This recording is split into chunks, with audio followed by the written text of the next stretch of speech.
सावर्डे गावात शिमगोत्सवानिमित्त एक अनोखी आणि थरारक परंपरा चिपळूण तालुक्यातील सावर्डे गावात शिमगोत्सवानिमित्त एक अनोखी आणि थरारक परंपरा आजही जपली जाते।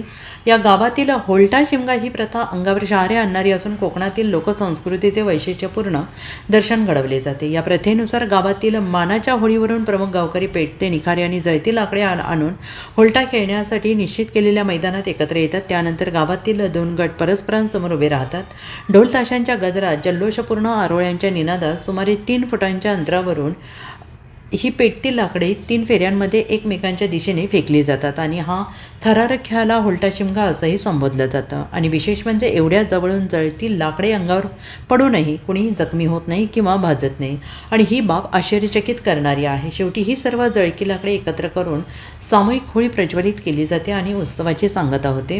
आणि या अनोख्या परंपरेचा अनुभव घेण्यासाठी साखरमणी आणि परिसरातील नागरिक मोठ्या संख्येनं उपस्थित राहतात। सावर्डे गावातील हा होल्टा शिमगा केवळ एक खेळ नसून गावाच्या परंपरेचा, श्रद्धेचा आणि एकोप्याचा प्रतीक मानला जातो।